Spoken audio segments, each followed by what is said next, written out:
반갑습니다. 서로 인사 한번 나누실까요? 네, 감사합니다. 춥지 않으시면 여기 좀 꺼주시면. 제가 많이 더워서요. 오늘도 지난주에 이어서 많은 식구들이 참여하지 못하고 있는데 아직도 질병 가운데 있는 이들이 있습니다. 위에서 기도해 주시기 바라고, 이 상황이 빨리 회복이 되고 진정이 되었으면 하는 바람인데, 함께 기도하는 그런 시간들을 함께 모이지는 못하더라도 각자의 삶의 처소에서 기도하시고 응원하시는 그런 교회들이 있기를 바랍니다. 말씀 함께 나누도록 하겠습니다. 예수님께서 갈릴리 벳세다에서 보리떡 5개와 물고기 2마리를 가지고 5,000명을 먹이신 이 표적은 단순히 그를 따라온 무리들의 허기진 배를 채워주시기 위함이 아닌 거죠. 그렇게 하심으로써 당신의 자비로우심과 은혜로우심만을 보여준 것이라든지, 아니면 아주 작은 것으로 큰 것을 만들어내는 그런 그분의 신적인 능력을 표현한 것만이 아니라는 것이 지난 시간에 제가 설명했던 바였습니다. 또 한 가지는 한 작은 소년의 그 헌신, 그 수고가 얼마나 큰 기적을 만들어내는지, 그 헌신이 얼마나 많은 사람들을 이롭게 하는지를 교훈하는 것도 이 표적의 첫 번째 목적은 아니죠. 물론 예수님께서 그렇게 일을 하실 줄 모른다거나 싫어하신다는 그런 뜻이 아니에요. 그 기적의 목적이 거기에 있지 않다는 것을 말씀을 드리는 거죠. 예수님께서는 가나의 혼인잔치에서 물로 포도주를 만들어서 연애 온 모든 사람들을 그 영혼과 기쁨에서 끊이지 않도록 하셨지만, 그 역시 예수님께서 이 땅에 오신 목적을 나타내는 그 표적의 하나였음을 여러분들 다 기억하실 겁니다. 그렇죠? 마찬가지로 한 소년이 가지고 온 아주 보잘것없는 보리떡을 떼셔서 엄청난 숫자의 군중들을 먹이신 것은 예수님께서 그 살을 찢으시고 피를 흘리심으로써 우리를 대적하실 것을 미리 보여주는 표적의 한 가지죠. 그렇다고 해서 거기에 있었던 군중들이 예수님의 표적을 보고서 그가 자기들의 죄를 위해서 이 땅에 온 어린 양 대신 메시아인 것을 이해했다거나 혹은 믿었다는 것은 결코 아니죠. 그들이 예수님을 찾아서 이 갈릴리의 작은 마을 벳세다까지 온 것은 예수님께서 유대 지역에서 행하신, 그리고 갈릴리 지역에서 행하신 병자를 고치시는 그 기적을 보았기 때문이죠. 혹시 그가 하나님께서 약속하신 모세가 아닐까, 그 선지자가 아닐까라고 생각해서 그것을 확인하기 위해서, 그렇다면 만약에 하나님께서 모세를 통해서 약속하신 그 선지자가 맞다면 이제 예수를 그들의 왕으로 옹립시켜서 그들의 삶의 모든 문제들, 특별히 당면한 모든 과제들을 해결하고자 하는 그들의 특별한 의도가 있었기 때문에 예수님을 따라온 것이죠. 제자들의 이해와 기대 역시 유대인의 그것들과는 사실은 크게 다른 게 없었죠. 이 오병이의 기적에서 그들은 자신들의 소망들이 성취될 것이라고 한껏 그 기대에 부풀어 있었을지도 모릅니다. 그럼에도 불구하고 본문을 잘 들여다보면 예수님께서 이 제자들을 오병이의 기적에 함께 참여하도록 그렇게 기대하시고 또 준비하시고 또 계획하셨다는 사실들을 들여다볼 수 있습니다. 예수님께서 제자들을 이 표적의 경험자 그리고 증인으로 부르셔서 어떤 메시지를 담아내고 있다는 게 본문이 말하고자 하는 바의 두 번째 얘기예요. 자, 오늘 나눌 말씀들은 바로 그렇게 제자들이 오병이어를 나누는 자로서 초대받은 것처럼 우리 그리스도인 역시 그 사명에 감당하는 자로서 그렇게 예수 그리스도와 함께 오병이어를 나누는 자로서 보름을 받았다는 사실들을 확인하고 또한 그 사명에 걸맞는 우리들의 신앙 그리고 삶의 태도가 어떠해야 되는지를 살펴보고자 합니다. 자, 지난 시간에 함께 살펴봤던 내용들을 상기하면 한 소년이 가지고 온 보리떡 5개와 물고기 2마리는 정말 하찮은 것으로서 사람의 몸을 입고 오신 이 땅에 오신 성자 하나님의 모습, 성자 예수 그리스도의 모습을 상징적으로 드러낸다고 말씀을 드렸어요. 예수 그리스도의 손에 들린 오병이어는 이 갈릴리 광야에 모여 있는 2만 명이 넘는 허기진 군중들을 먹이기에는 정말 터무니없이 작은, 정말 가소롭기 짝이 없는 그런 것이었듯이 죄로 인해서 영원한 사망, 그 멸망 가운데 있는 이들에게 다른 결과를 만들어낼 수 없는 이 인류에게 예수님께서 오셔서 이 땅에 오셔서 그의 몸을 찢기심으로 그의 피를 흘리심으로써 구원의 일들을 하실까라고 하는 것들은 사실 사람들이 보기에는 터무니없는 그런 일들이라는 것이죠. 그렇게 여겨질 수밖에 없는 것이란 얘기예요. 그러면 예수를 믿고 따르는 그의 제자들, 특별히 우리는 어떤가라고 하는 거죠. 우리도 역시 마찬가지죠. 예수님께서 정말 보잘것없는 오병이어이셨듯이 우리 역시 이 세상에 오병이어와 같은 그런 존재로 자리하고 있다는 거예요. 엄청난 기적을 만들어내는 그런 제로서의 오병이어가 아니라 수많은 무리를 먹이기에는 턱없이 모자란 가소로운 의미로서의 오병이어, 그것이 예수 그리스도께서 이 땅에 오신 모습이고 또한 그 예수 그리스도께서 우리를 당신의 제자로 하나님의 나라의 백성들로 불러 모으신 우리의 현재적인 모습이라는 거죠. 그럼에도 불구하고 예수님께서는 사람들의 기대 그리고 사람들이 계산 이것들을 훨씬 더 뛰어넘는 놀랍고 영광스러운 일들을 우리 가운데 행하셨고 또 그 일들 가운데 우리를 초대해 주셔서 당신의 생명의 부요함으로 먹이기에 충분한 것들을 우리에게 허락하셨고 또 우리도 그것들을 함께 나눌 수 있는 자가 되었다는 것, 이것이 오병이어 기적이 얘기하는 가장 중요한 일들 중에 하나인 거죠. 자, 차근차근히 따져보도록 하겠습니다. 마가복음 6장 35절 이하에 보면 이렇게 얘기를 하고 있습니다. 때가 저물어 가며 제자들이 예수께 나와서 여짜오되 이곳은 빈들이요 날도 저물어 가니 무리를 보내어 두루 촌과 마을로 가서 무엇을 사 먹게 하옵소서. 대답하여 이르시되 너희가 먹을 것을 주라 하시니 여짜오되 우리가 가서 200데나리온의 떡을 사다 먹이리까.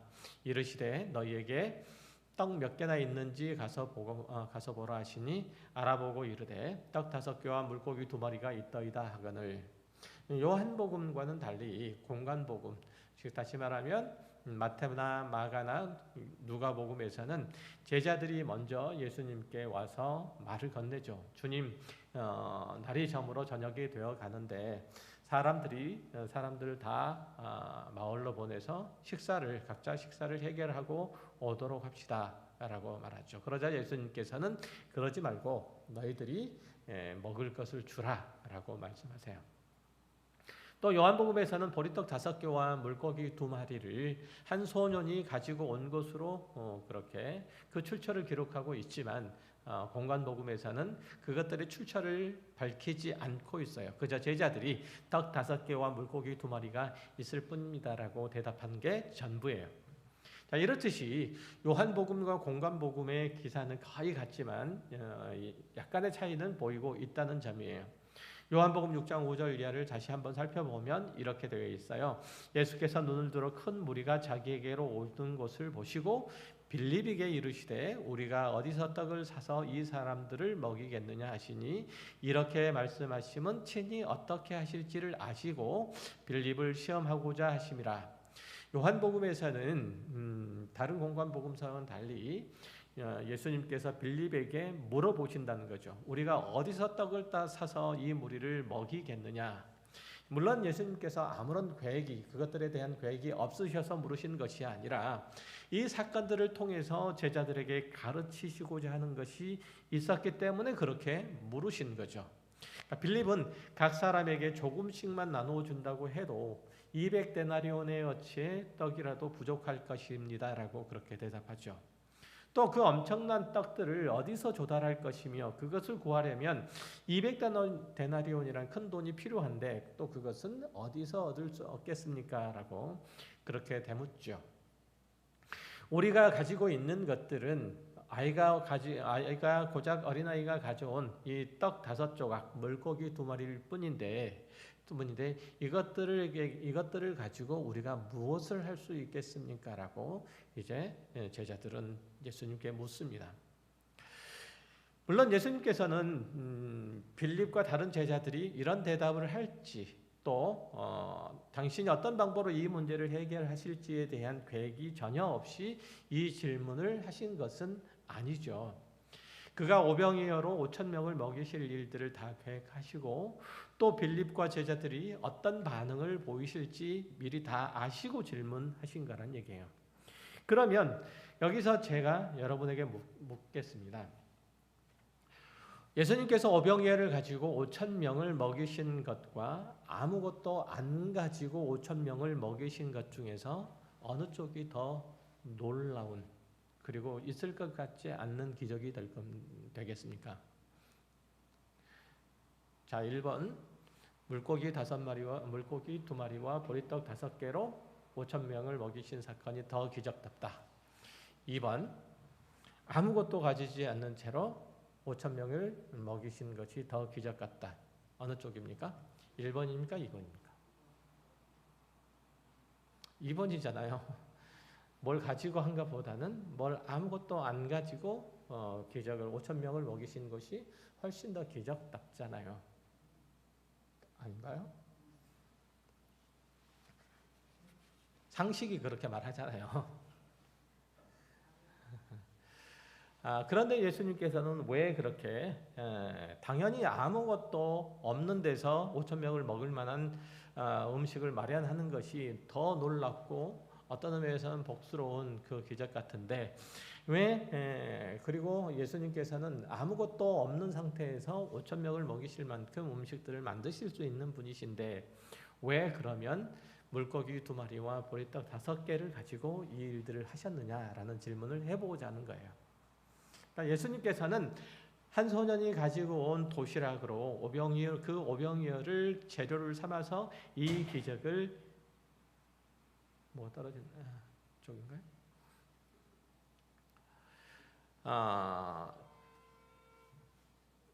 오병이어의 기적을 왜 일으키셨는가라고 하는 거예요. 여기서 이제 오병이어가 등장하는 것은 첫 번째로 하나님의 구원 사역에 있어서 예수님 당신이 오병이어와 같은 존재임을 드러내시기 위한 것이고, 둘째로는 하나님께서 그 나라와 그 나라의 도래를 알리는 복음 사역을 하시려고 우리와 같은 보잘것없는 자를 사용하시려고 그 오병이어라고 하는 작은 음식을 그 양식을 사용하셨다는 점이에요.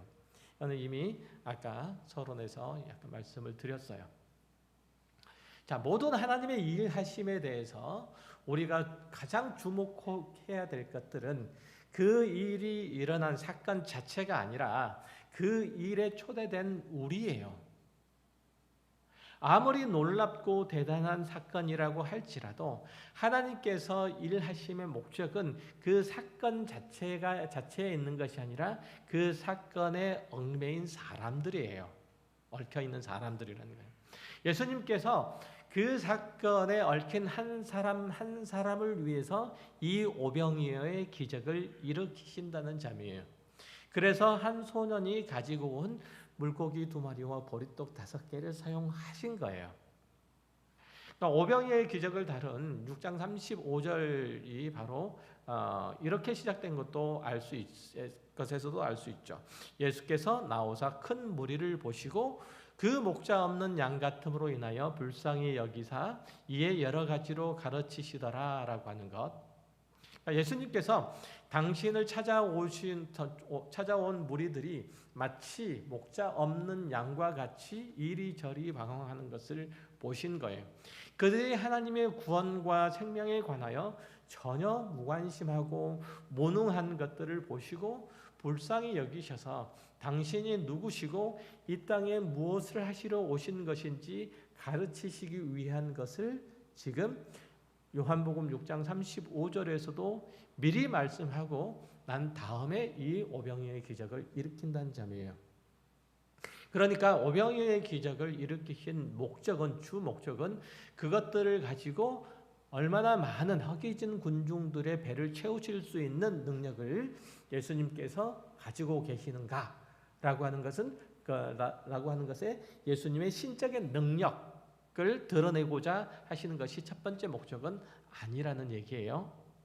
이해되셨죠? 물론 이제 그런 의미도 물론 있지만 그런 것이 주 목적은 아니라는 거예요. 그러니까 예수님께서 그 일들을 행하신 것들은 당신 앞에 나온 무리들이 처해 있는 영적인 현실들을 보시고 그들을 그 현실 가운데서 구원하시는 메시아로서 당신의 역할, 당신의 사명을 하시겠노라는 그 표적으로서 오병이어의 기적을 지금 제자들에게 보여주신다는 점이에요. 또 사람들에게 보여주신다는 점이죠. 뿐만 아니라 굳이 제자들을 그 표적에 끌어들인 것은 그들에게 무언가를 깨우치시기 위함이라는 거죠. 거기에 초대받은 제자들은 당시 12명뿐만 아니라 모든 그리스도인들을 대표로 한 거예요. 그러니까 지금 오병이어의 기적에 초대된 것들은 당시 그 기적을 직접적으로 경험한 그 제자들뿐만 아니라 지금 우리도 그 표적에 초대되고 있다는 거예요. 그러니까 제자는 남다른 능력을 지녔거나 지도력을 갖춘 사람은 아니죠. 다른 사람보다 더 많은 교육을 받아서 훨씬 더 많이 배우고 깨우치고 그리고 알고 있는 사람도 아니에요. 특별할 것이 없는 자들을 불러서 예수님께서는 당신의 제자된 자로서의 그리스도인의 정체와 역할들을 가르치고 있다는 점이에요. 이것이 오병이어의 기적의 가장 중요한 국면인 셈이죠. 예수님은 아무것도 없는 데서 기적을 일으키실 수 있는 분인데 이 사건에서는 오병이어를 사용하셨다는 거죠. 한 가지 이유는 우리에게 필요한 것에 비해서 우리가 가지고 있는 것이 얼마나 보잘것없는지 하찮은 것인지를 대비함으로써 우리의 능력으로서는 우리의 필요를 채울 수 없음을 보여주시기 위함이에요.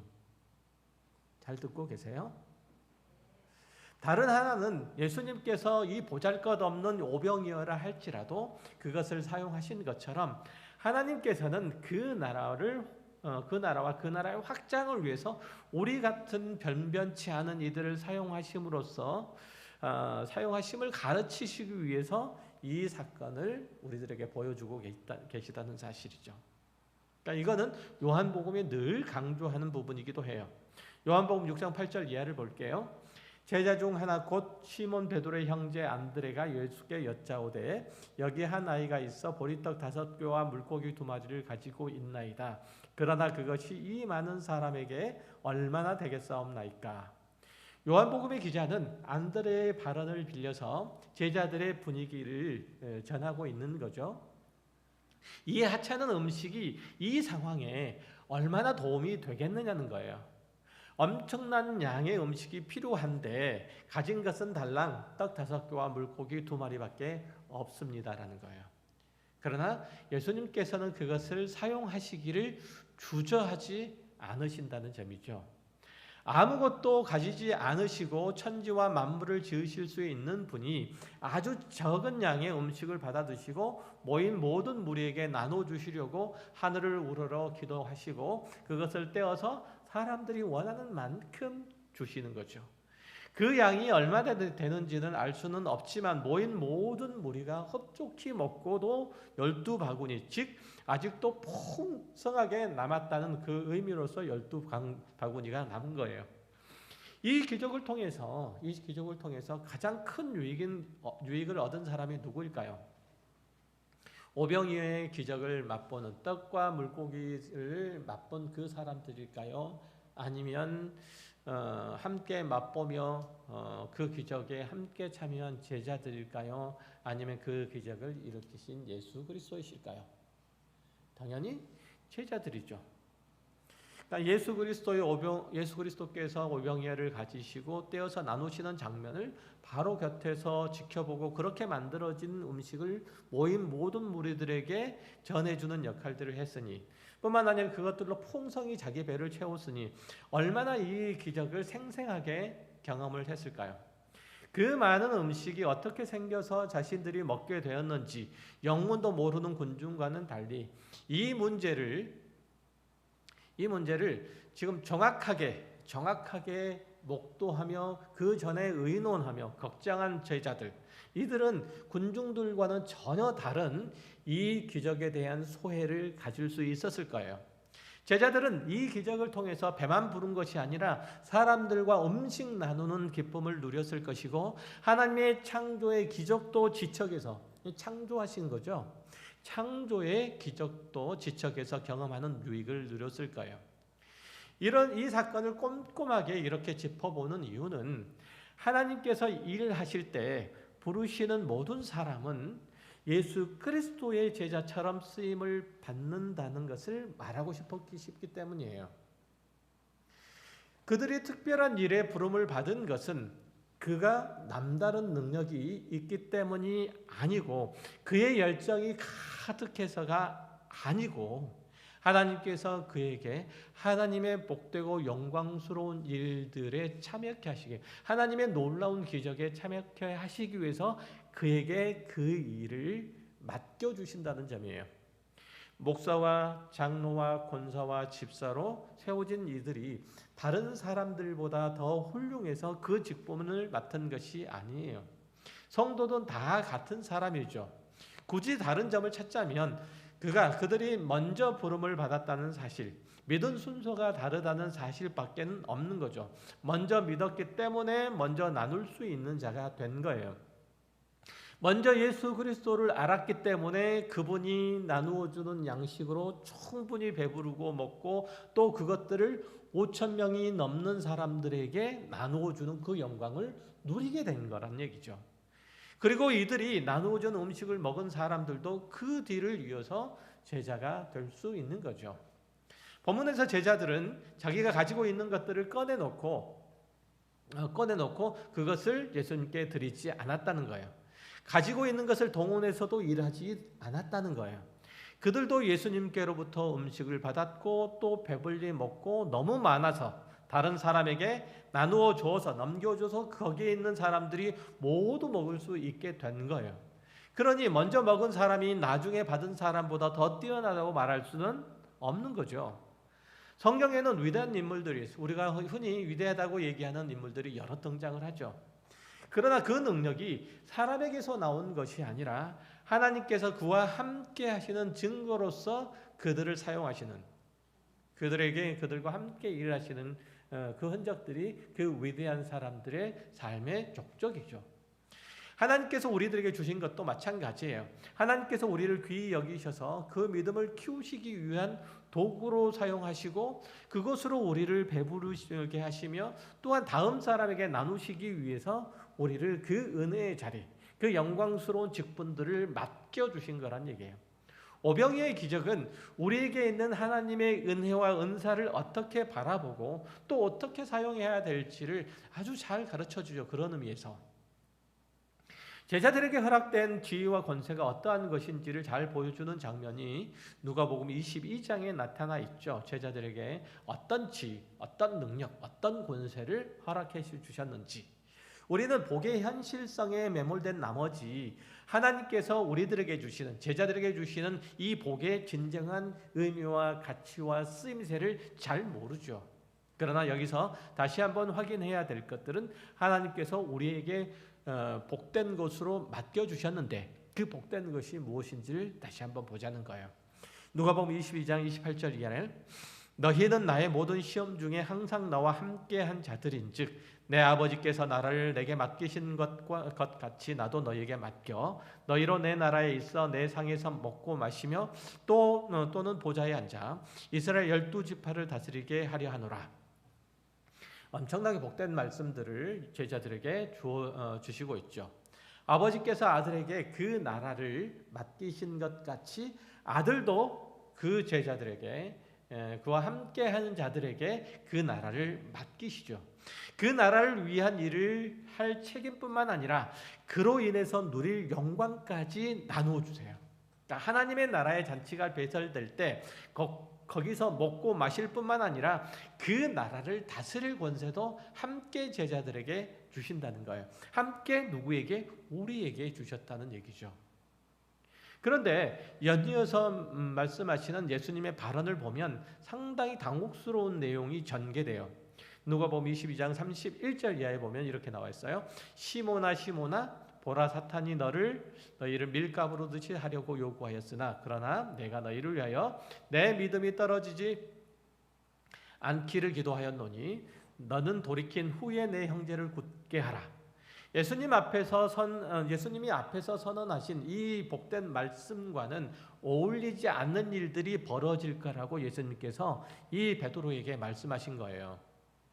베드로가 예수님을 배반할 것을 언급하신 내용인데 주님은 그런 일들이 일어나지 않도록 미연에 방지해 주시는 것이 아니라 베드로가 그 비참한 지경에 빠질 거라고 얘기를 해요.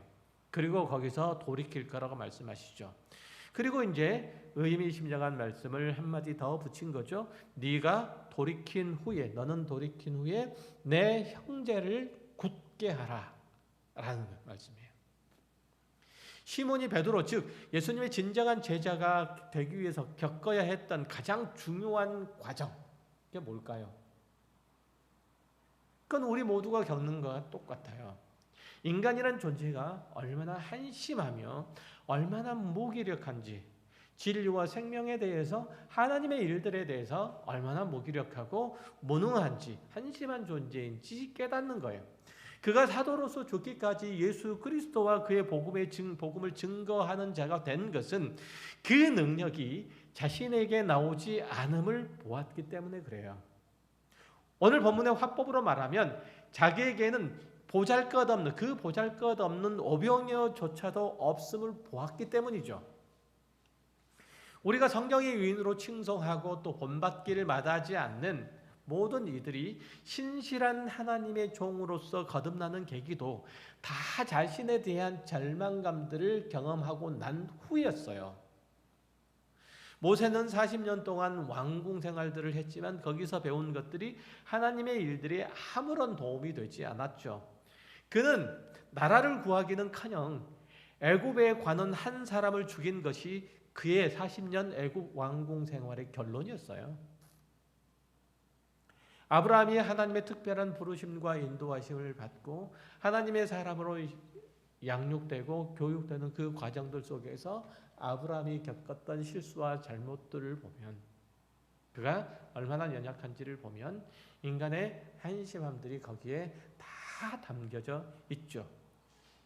다윗은 약관의 나이에 선지자 나단으로부터 기름을 받았지만 그러고서도 20년이 넘는 세월 동안 광야를 떠도는 신세가 됐고 드디어 유다와 이스라엘에 통합하는 왕이 되고서 잠깐 동안 평안함을 맛보는 동안에, 하나님의 은혜에 감사하는 그 동안에 밧세바와 음행에서 그 죄를 덮기 위해서 밧세바의 남편을 죽게 하고 난 다음에야, 죽이고서야 난 다음에야 비로소 자신이 얼마나 형편없는 존재인지를 깨닫고 통곡하고 울기를 몇 날 며칠을 그렇게 했던 거죠.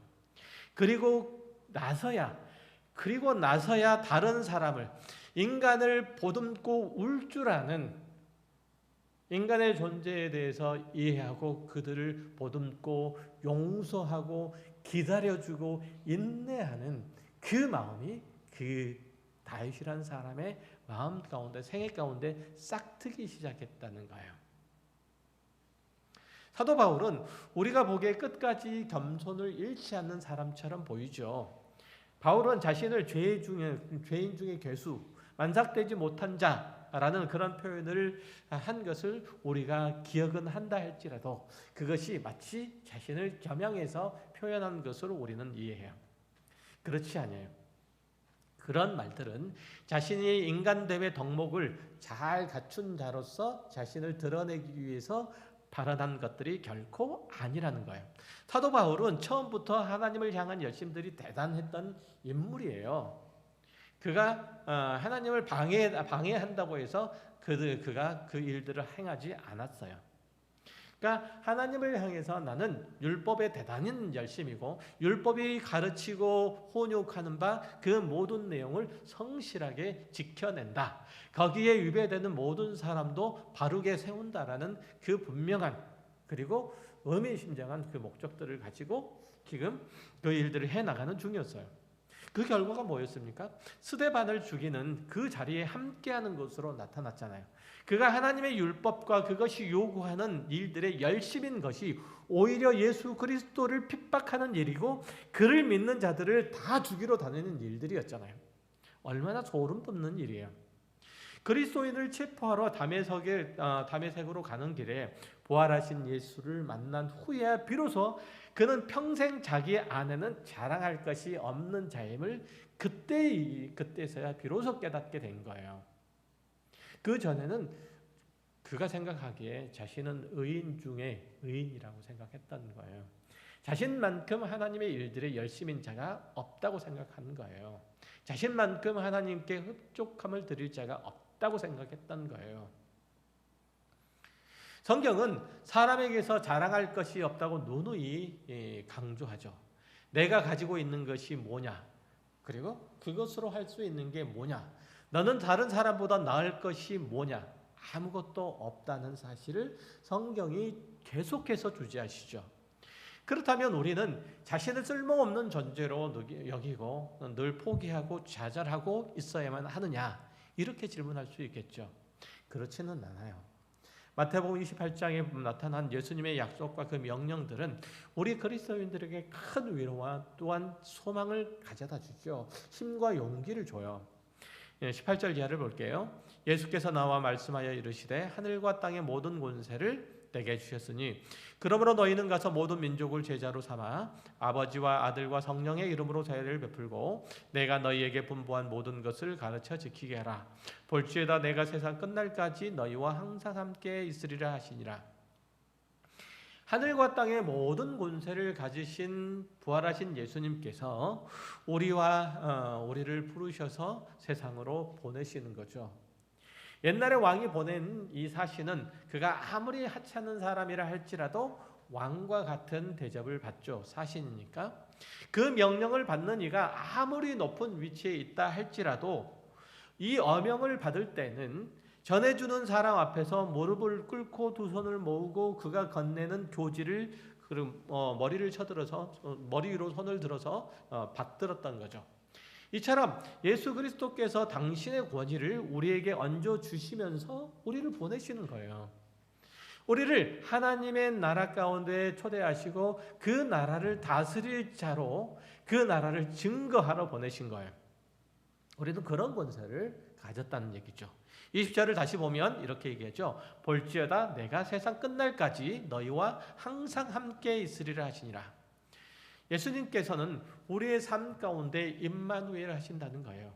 우리의 삶에 어떤 형편, 어떤 상황에 처해 있든지 주님께서는 우리를 결단코 떠나시지 않고 떠나신 적이 없다고 말씀하세요. 그러니 걱정하지 말라고 하는 거죠. 우리에게는 낮아짐이 요구되는 동시에 높으신 하나님의 지혜와 능력과 권세 역시 우리에게 허락되어 있는 거예요. 우리는 각자의 삶에서 부족함과 약함과 어리석음들을 경험하지만 그럼에도 하나님께서 우리에게 그 높은 하나님의 나라와 그 나라를 다스릴 수 있는 권세와 능력을 주셨다는 것. 이건 모순처럼 여겨지지만 여기서 오해할 필요는 없는 거예요. 물론 우리는 늘 실패하고 또 좌절하지만 그 실패라는 것도 기독신앙의 차원이지, 하나님의 나라에 합당한 자로, 그 나라를 다스릴 자로, 그 나라의 복음을 증거할 자로 합당한 자로 여기게 하시기 위한 이 실패의 과정이지, 다른 기준으로 판정을 받은 것은 결단코 아니라는 점이에요. 우리가 실패를 경험하고 좌절하는 것 어디서입니까? 세상 사람들과 똑같은 기준과 똑같은 관점에서 나는 실패를 경험했다, 좌절하고 계십니까? 그렇지는 않잖아요. 우리가 늘 기도하듯이, 오늘도 장로님께서 기도하셨듯이, 우리가 이 땅 가운데서 살아갈 때 실패와 좌절을 경험하는 것은 하나님께서 우리를 부르시는 바, 그 은혜의 자리를 온전히 지켜내지 못했다는 사실 때문에 실패하고, 그 사실 때문에 좌절하고 낭망하는 것이지, 다른 것 때문에 그런 것은 아니잖아요. 돈을 더 많이 벌지 못했기 때문에, 사람들에게 더 인정을 받지 못했기 때문에, 사람들에게 더 큰 소리로 윽박지르고 그들이 가지고 있는 기세를 꺾어 가지고 있는 것을 빼앗지 못했기 때문에 우리가 실패하고 좌절했다고 얘기하지는 않잖아요. 그렇죠? 그런 기독신앙의 차원에서 다른 판정을 하는 것이지 다른 것으로 판정하는 것은 결코 아니에요. 우리 안에 있는 그리스도인으로서의 정체성과 그것에 화답하려는 일련의 움직임들은 작은 게 아니라는 점을 말씀을 드리는 거예요. 이렇게 예배의 자리에 나와 있는 것 자체로도 대단히 큰 거예요. 왜 저 사람은 일요일만 되면 하던 일도 멈추고 교회에 나갈까? 그렇죠. 사람이 시켜서 하는 일들이라면 절대로 못하는 것이 신앙생활이에요. 하나님께서 우리 안에 만들어 놓으신 것은 원래 타락한 인간은 가지고 있지 못한 것들이에요. 시편 51편 10절 이하를 볼게요. 아까 다윗 얘기를 했는데 이 다윗의 시편이에요. 하나님이여 내 속에 정한 마음을 창조하시고 내 안에 정직한 영을 새롭게 하소서.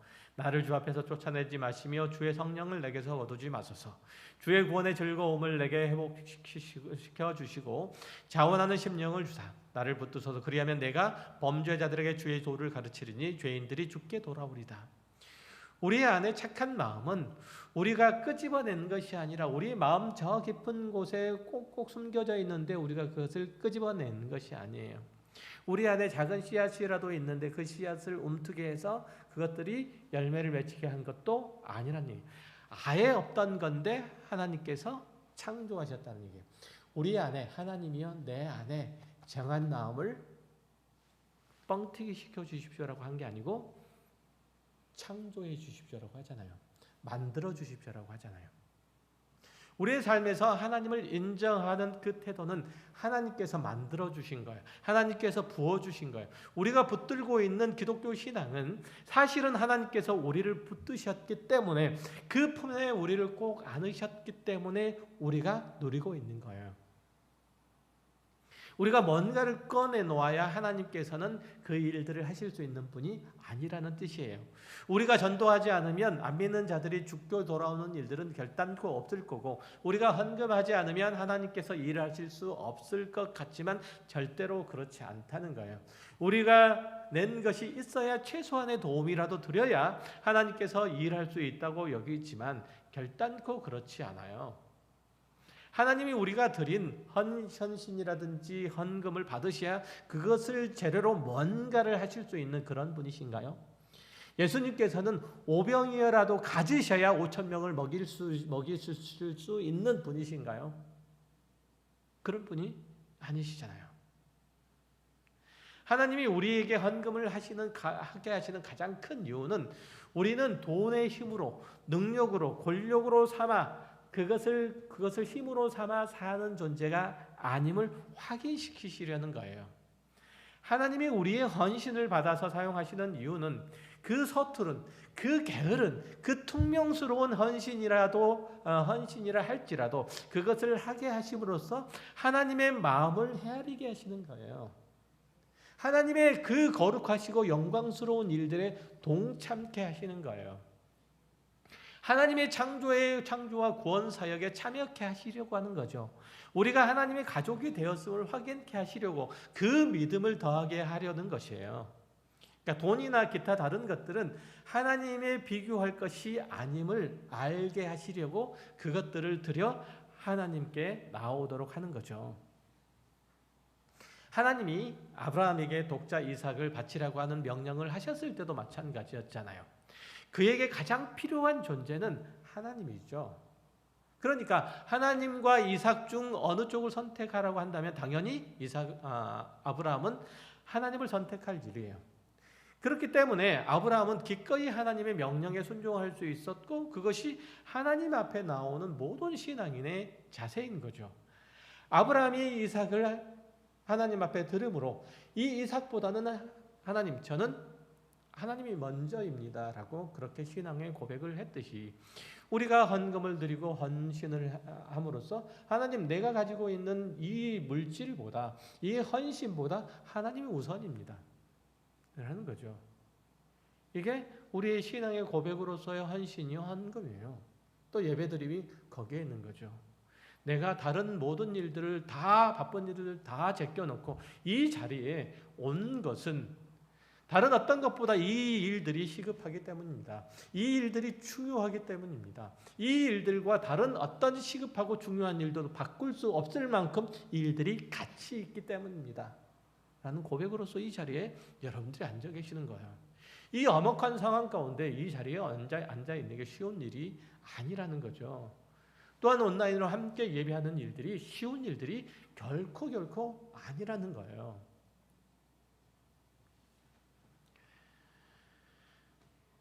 로마서 11장 34절 이하를 볼게요. 누가 주의 마음을 알았느냐? 누가 그의 모사가 되었느냐? 누가 주께 먼저 드려서 갚으심을 받겠느냐? 이는 만물이 주에게서 나오고 주로 말미암고 주에게로 돌아감이라. 그에게 영광이 세세히 있을지어다. 아멘. 사람은 하나님의 마음을 동하게 하거나 하나님의 일하심의 성패를 좌우하거나 하나님의 뜻을 정하게 할 수 없다는 거예요. 사람이 하나님의 일들에 함께하거나 함께하지 않음으로써 그것들을 결정할 수 없다는 거예요. 내가 헌금을 함으로써 하나님과 하나님의 나라를 부욕케 하거나 내가 헌신을 하지 않음으로써 하나님께서 일하시는 것들을 막을 수가 없는 거예요. 하나님께서는 심지어 이 돌들로도 소리질러 아브라함의 자손 하나님을 찬미하도록 그렇게 할 수 있으신 분인 거예요. 우리가 교회에 나가야 교회가 유익을 얻는다거나 교회에서 어떤 일들을 감당해야 교회가 유지될 수 있다는 의식은 참 잘못된 거예요. 우리가 교회에 나오는 것은 하나님이 우리를 지극한 사랑과 은혜로 훈련하고 키우시려고 교회의 일원으로 부르셨기 때문이에요. 그것들을 통해서 우리의 믿음을 돈독해 하시기 위함이에요. 그것들을 통해서 하나님의 마음을 배우게 하시기 위함이에요. 오늘 본문을 다시 생각을 해보세요. 예수님께서 오병이어의 기적으로 5,000명을 먹이시는데 왜 제자들을 등장시키실까요? 그들을 예수 그리스도의 생명의 사역으로 부르시기 위함이잖아요. 그 사역 가운데 동참케 하시기 위함이에요. 사실 따지고 보면 제자들은 표본에 불과해요.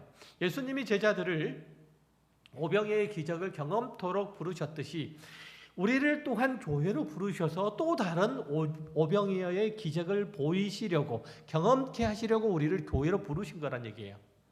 그래서 여러분이 교회에서 어떤 일들이든지 맡아서 감당하고 있는 거죠. 사실 우리 교회가 인교동의 예배당을 옮기려고 했을 때만 해도 참 쉽지 않는 일들을 시작을 했고 구체적으로 어느 정도 규모로 해야 될지 또 재원들은 어디서 나와야 될지 그냥 알지 못했어요.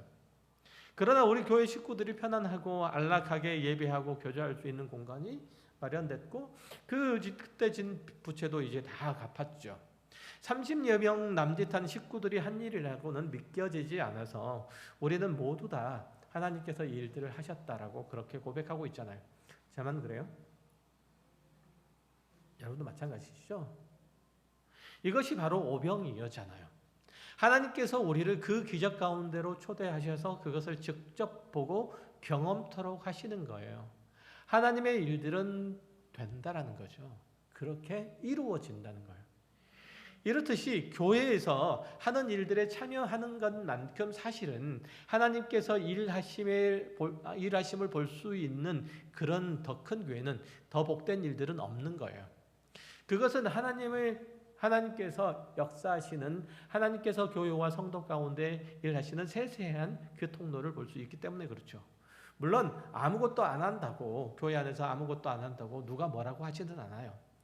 그러나 소년이 가지고 온 작은 도시락이 어떻게 그렇게 많아져서 5,000명을 먹이고도 12바구니가 가득 찰 만큼 남았는지, 그 기적을 직접 확인하고 받아 누리는 기쁨은 참여하는 데서 나오잖아요. 제자들이 되었다는 점에서 나온 거예요. 하나님은 우리를 그 일에 참여하게 하셔서 우리를 참된 그리스도의 제자로 길러내시고, 또한 우리를 통해서 뒤따라오는 사람들이 그 일들을 뒤이어서 하도록 하셔서 그렇게 교회 안으로 부르시는 거예요. 그렇게 교회를 세워가시는 거예요. 우리는 보잘것없는 존재이고 사실은 꺼내놓을 게 없는 사람들이죠. 우리 중 누구도 하나님께 먼저 드려서 갚으심을 받을 만한 사람이 없는 거예요. 나는 저 사람보다 낫다.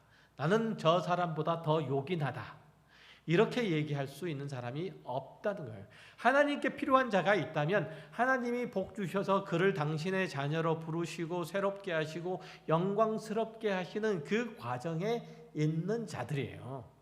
다른 자들이 아니고. 다시 한번요. 하나님께 필요한 자들이 있다면 하나님께서 복을 주셔서 그를 당신의 자녀로 부르시고 새롭게 하시고 영광스럽게 하시는 그 과정에 있는 자들, 성도 그 자체예요. 우리 모두가 그런 사람이란 얘기죠. 교사에게 필요한 사람은 수업료를 낼 사람이 아니고 그 가르침을 받는 제자가 교사에게는 필요하잖아요. 마찬가지로 하나님께 필요한 사람은 하나님의 복과 은혜를 입어서 그의 영생하는 양식을 먹고 하나님의 자녀로 아름답게 자라날 그의 자녀들이 필요해요. 그런 사람들이 필요한 거예요. 하나님이 목표하는 최고는 우리 자신이라는 뜻이에요. 우리를 배부르시고 만족해 하시고 또한 그리스도의 제자가 되게 하셔서 그 복된 말씀을 증거하시려고 하나님은 지금까지 여러분과 함께 하신 거예요. 또한 앞으로도 그러실 거라는 얘기죠. 이 특권을 놓치지 않았으면 좋겠어요. 내가 뭔가 특별한 것을 꺼내 놓아야지 하나님께서 잘 봐주실 거다. 하나님 앞에서 큰 일을 할 수 있는 자가 대접을 받고 더 많은 보상을 받게 될 거다. 이렇게 생각하지 마시고요.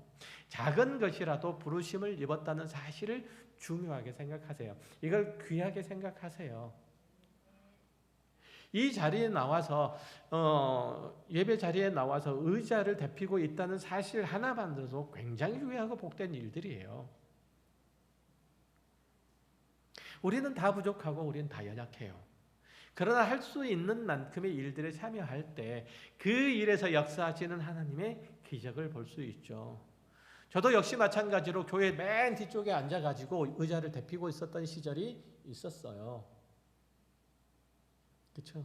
뺀질거리고 말 안 듣고 이리저리 피해 다니던 시절이 있었죠. 그러나 지금 이 자리에서 하나님의 복된 은혜를 제가 전하는 자가 지금 되어 있는 거잖아요. 하나님께서는 그렇게 우리를 부르시는 거죠.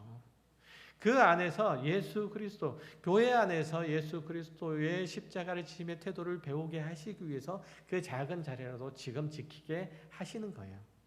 그리고 더 큰 일들을 참여할 수 있는 힘들이 이 자리에서 길러지시는 거예요.